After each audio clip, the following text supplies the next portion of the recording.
여러분이 만약 블로그로 돈을 벌고 싶어서 1일 1포스팅을 힘들게 하고 계시다면 잠시만 집중해주세요. 1일 1포스팅 말고도 돈을 버는 방법은 있거든요.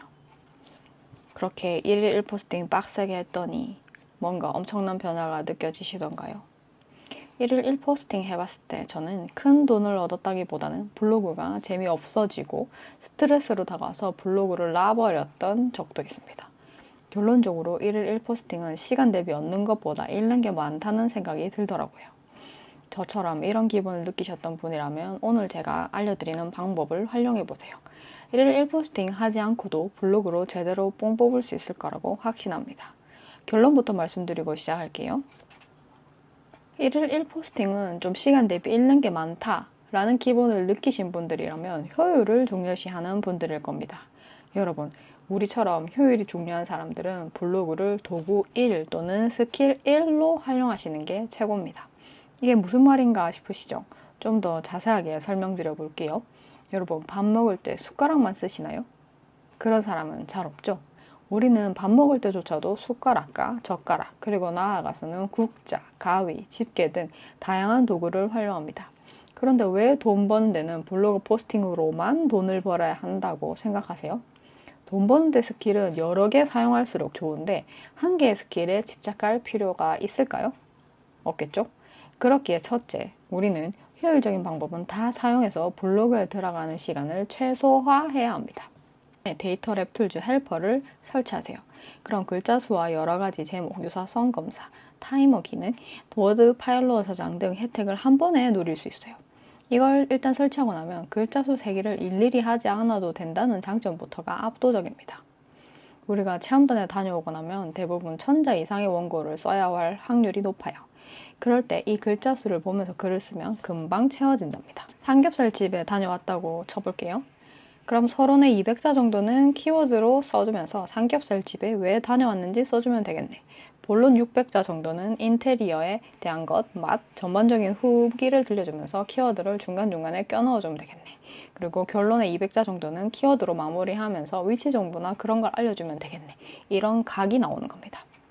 물론 숙달되고 나면 이게 손이 먼저 움직여서 안 봐도 되는데 숙달되시기까지는 시간이 엄청 절약이 되실 거예요.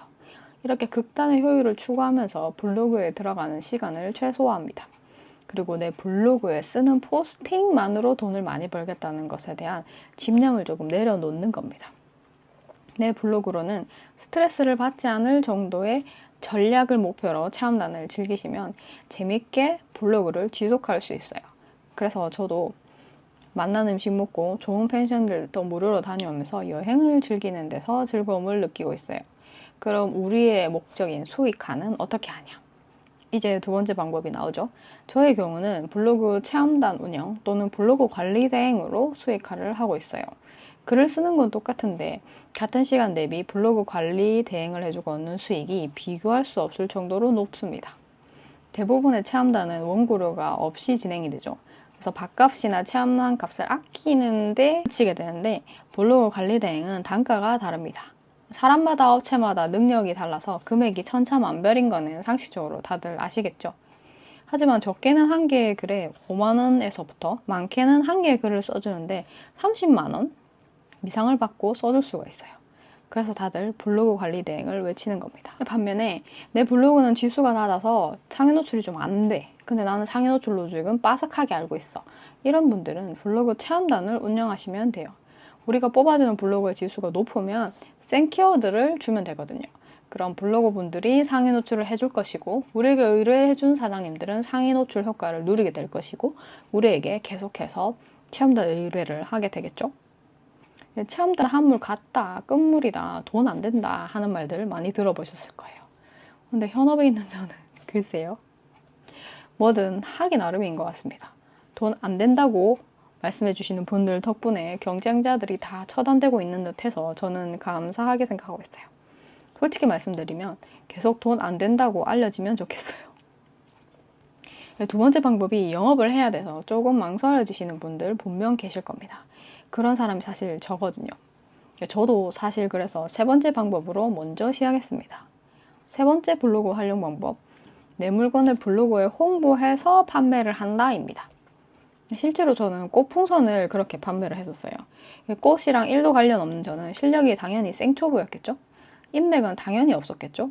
그럼에도 불구하고 매출을 일으킬 수 있었던 거는 정말 100% 블로그 덕분이라고 생각합니다. 일본을 방법을 통해 블로그에 익숙해진 다음에 스마트 스토어에 내가 팔 물건이나 서비스를 올려서 블로그로 홍보를 하는 겁니다. 저의 꽃풍선 판매의 경우 블로그에서 유입된 트래픽이 진짜 많았어요.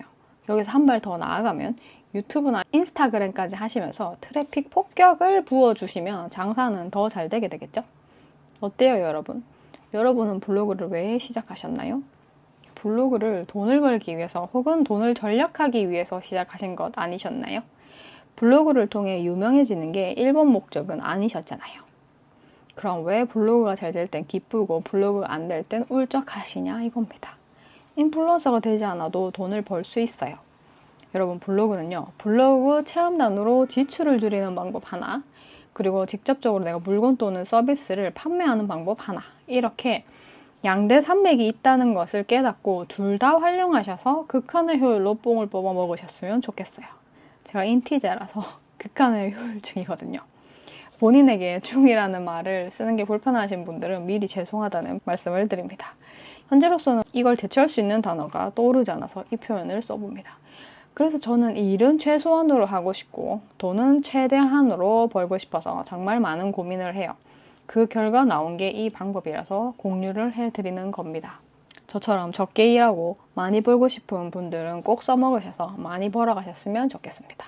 저는 서울에 사는 날까지 극한의 효율을 찾으며 살아갈 거니까요. 또 꿀팁 있으면 여러분들과 나누도록 하겠습니다. 이렇게 여러 가지 방법을 설명드렸음에도 불구하고 혼자 블로그 하기가 너무 어렵다, 잘 안 된다 하시는 분들 분명 계실 거예요. 그러면 제가 블로그 똑띠 챌린지 2기를 모집할 계획이 있으니 둘러보시고 함께 해보시는 것도 추천드릴게요. 아래 더보기란과 고정 댓글에 공고 올라오는 주소를 달아 놓을게요. 오늘도 영상 봐주셔서 감사합니다. 상경 준비하는 써니였습니다.